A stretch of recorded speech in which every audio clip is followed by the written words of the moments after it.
Hello, good morning. So today we have this question, define learned helplessness. How can this concept be explained, can be used to explain uh, depressive disorders? So ये जो learned helplessness का concept है, ये positive psychologist founder founder mister Martin Seligman ने दिया है. Learned helplessness, इसके हम थ्योरी भी समझेंगे क्या है. Basically it refers to an individual's defeatist attitude, यानी कि व्यक्ति का अपने आप को ही वो डिफीट करने का एटीट्यूड रहता है. ठीक, व्यक्ति का ऐसा एटीट्यूड है he feels as if he cannot do anything. वो खुद का सबसे बड़ा एनिमी है. So he is harming himself because he's too afraid of making mistakes, or he's too afraid of others, right? So his belief, his attitude is very defeatist, right? The negative events inevitable है, यानी कि जो भी चाहे मैं कुछ भी कर लूं, मेरे साथ सब कुछ नेगेटिव ही होगा, ऐसा एटीट्यूड उस व्यक्ति का रहता है. And we can't change them. So I don't agree. It can be changed if the person tries, right? So Seligman के according learned helplessness एक इंडिविजुअल का वो एटीट्यूड है जहाँ उसके एटीट्यूड्स और उसके बिलीव्स जो है वो डिफीट करते हैं उसको, खुद को, राइट? वो सोचता है कि मेरे साथ जो भी चीजें होंगी, नेगेटिव होना मेरे साथ तो होगा ही, जो भी मेरे साथ होगा वो नेगेटिव होगा, right? And this believes the person doesn't tries to change it. ठीक है, ऐसे व्यक्ति में there's an history of uncontrollable bad events. ऐसे व्यक्ति के साथ पहले भी bad events हुए होते हैं. So he sees, उसको ऐसा लगता है कि जैसे मेरा इन bad events पे कोई कंट्रोल नहीं है. ठीक है, ये चीजें तो मेरे साथ होनी ही है, ये सब तो bad ही है. And there is generalized helpless behavior. So the person feels as if वो helpless है बहुत, right? So there's a generalized helpless behavior. ठीक है, वो helpless feel करता है, and there's a development of, और फिर वहां से उसका learned helplessness develop होती है. हम इसके लिए example लेते हैं. Suppose एक A person है, A person ने अभी suppose गाना सीखा है. ठीक है, so the person has he performed a lot. But he has performed और हर परफॉर्मेंस उसकी बेकार गई है. अब हर परफॉर्मेंस बेकार गई है तो उसके बाद उसको हर परफॉर्मेंस के बाद डांट सुननी पड़ती है, चाहे वो टीचर्स हों, चाहे जो भी उनको प्रिपेयर कर रहा है.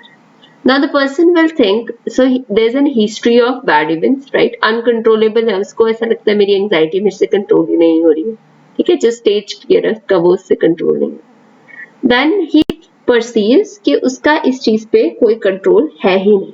ठीक है, देन उसको हेल्पलेस फील होगा, फिर वो कोई प्रैक्टिस नहीं करेगा, कोई एफर्ट्स नहीं डालेगा, एंड दस कॉन्सिक्वेंटली ये लर्न्ड हेल्पलेसनेस का कॉन्सेप्ट उसको उसके अंदर डेवलप हो जाएगा. So there be development of learned helplessness, right? Learned helplessness as a cause of. अब हम बात करते हैं कैसे ये लर्न्ड हेल्पलेसनेस डिप्रेशन कॉज करता है इंसान में, किसी भी व्यक्ति में. So according to Aaron Beck, तो ये एरन बेक नाम के हमारे साइकोलॉजिस्ट हैं जिनका मैंने पहले भी इससे पहले वाली वीडियो में बताया है कि एरन बेक जो है उन्होंने रैशनल इमोटिव थेरेपी दी है साइकोलॉजी में, सीबीटी के अंदर, कोग्निटिव बिहेवियरल थेरेपी के अंदर. सो एरन बेक के अकॉर्डिंग जो भी व्यक्ति लर्न्ड हेल्पलेसनेस डेवलप करते हैं, ठीक है, उनके अंदर ये नेगेटिव कोग्निटिव ट्रायड मौजूद है. क्या होता है ये नेगेटिव कोग्निटिव ट्रायड? कोग्निटिव यानी जो हमारे दिमागी तौर पे हमसे रिलेटेड है, ट्रायड मतलब 3 factors, right? So let's see. Negative cognitive जो ट्रायड है इसमें क्या है? नेगेटिव सेल्फ, यानी उस पर्सन का belief I can't do it, मैं तो ये कर ही नहीं सकता. ठीक है, ये negative self. This will lead to a very negative present. उस पर्सन को लगेगा कि सारी नेगेटिव चीजें उसके साथ हो रही हैं. ऑब्वियसली अगर जब तक वो बिलीव नहीं करेगा खुद पे तो उसको नेगेटिव चीजें ही, यानी this a concept of self fulfilling prophecy also very linked to it, कि जब तक आप नेगेटिव ही सोचते रहोगे, सो उसके साथ नेगेटिव ही होगा obviously. All negative things will happen if he'll think I can't do it. वो उस पे efforts ही नहीं डालेगा उस चीज को करने के लिए, तो efforts नहीं डालेगा तो results नहीं दिखेंगे. So all negative things will happen. That will lead to a negative future. आज वो मेहनत नहीं करता है, negative future, I will never come out of it. उसको लगता है कि ये चीज तो इससे तो मैं बाहर आ ही नहीं सकता. Like for example, we say the unemployment rate is very high. So if there's a negative self, okay, I will not get a job. Why would I, negative present में क्या आएगा? Why will I work hard for it? ठीक है, सब negative ही होना है तो मैं hard work क्यों करूँ? Then negative future, obviously एक person जो काम ही नहीं करेगा उस चीज की तरफ, will he get job? He'll never get. So yeah, these are the cognitive triad. It leads to the development of pessimism. ऐसे व्यक्ति में pessimism मौजूद होता है and eventually pessimistic मतलब negativity से भरा है ऐसा इंसान and eventually उसमें depression के obviously we will see कि उससे depression होगा. So learned helplessness will lead to development of a negative self-esteem, self schema. ठीक है, ऐसे व्यक्ति में आप देखेंगे उसको लगे उसका पूरा उसका जो अंदरूनी mentally he will feel negative about his self concept will be very उसका self concept अच्छा नहीं होगा, उसका self confidence अच्छा नहीं होगा. ठीक है, so negative schema बन जाएगा and then he or she will have distorted perceptions. यानी कि उसको लगेगा nothing will go in my favor, मेरे साथ तो कुछ अच्छा हो ही नहीं सकता, ये perceptions उसकी बन जाएंगी and attributional errors भी वो देखेगा. ठीक है, अपनी उस मेंटालिटी में उसे. So example, failure is always attributed to internal causes. तो ऐसा व्यक्ति कहेगा मेरे में ही कुछ कमी है, मैं ही नहीं कर रहा हूँ अच्छे से वर्क हार्ड, मैं हार्ड वर्क नहीं कर रहा हूँ. That is what will that is why I am not getting the results, right? But it's not always the case. Sometimes external factors do matter, but it should be kept in mind. आप realistic हो, आप अच्छे से analyze कर रहे हो उस चीज को. Generalization of pessimistic attitude, तो वो pessimistic, वो negative thoughts पूरी हर situation की तरफ वो generalize कर देगा. यानी कि ना केवल उस पर्टिकुलर एक्टिविटी को रिलेटेड. सपोज कोई फिजिकली ही नहीं कर पा रहा है, अच्छे से प्रिपेयर नहीं हो रहा है, अच्छा जो वो अचीव करना चाहता है उसे वो फिजिकली अचीव नहीं कर पा रहा है, वो एटीट्यूड जो पेसिमिस्टिक वैल्यूज वो वहां से बिलीव्स जो बनाएगा उसको वो जनरलाइज कर देगा अदर एरियाज ऑफ लाइफ में. उसे लगेगा मैं तो स्टडीज में भी अच्छा परफॉर्म नहीं कर रहा, मैं अपने रिलेशनशिप्स में भी अच्छा नहीं हूँ. Then there will be a continued failure to achieve the goals. उसका अब इससे क्या होगा, जब ये मेंटालिटी होगी, पेसिमिस्टिक एटीट्यूड होगा, obviously there will be continued failure. Then that person will not achieve anything, right?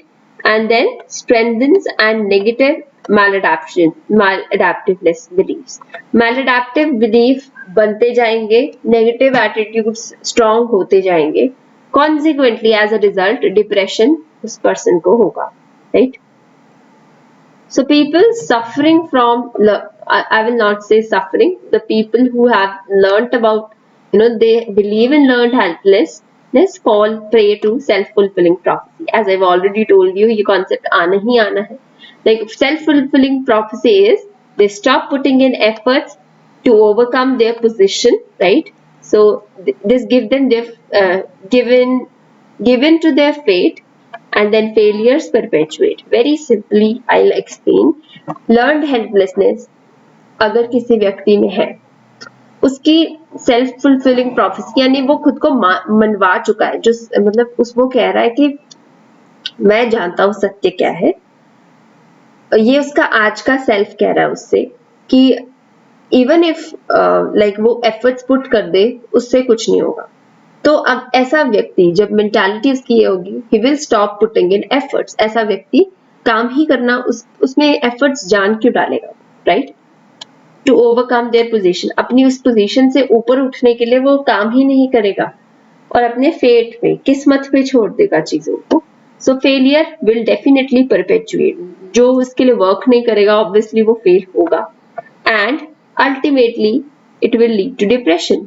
सो जब ये सारी चीजें like they will go inside and then negativity उसके अंदर इतनी बढ़ जाएगी कि उस व्यक्ति को डिप्रेशन हो जाएगा. So it's very important to note that unsupportive family, जहां व्यक्ति की फैमिली उसे सपोर्ट ना करे, जहां पेरेंट्स प्रेशर डाले बच्चे पे to do something else what they desire, उससे अलग, and when there is a lack of social support, जब उसके फ्रेंड्स भी उसको सपोर्ट नहीं कर रहे हैं, and then plus inadequate coping mechanism, अगर वो इंडिविजुअल के अंदर की खुद की वो इतना मेंटली स्ट्रांग नहीं है या उसकी कोपिंग मैकेनिज्म्स वो ऐसे यूज करता है जो फेवरेबल नहीं है, plus there will be distressing environmental acts, right, like there will be no reinforcement factors, yeah, precipitating factors. So these all will lead to relapse, यानी वापसी.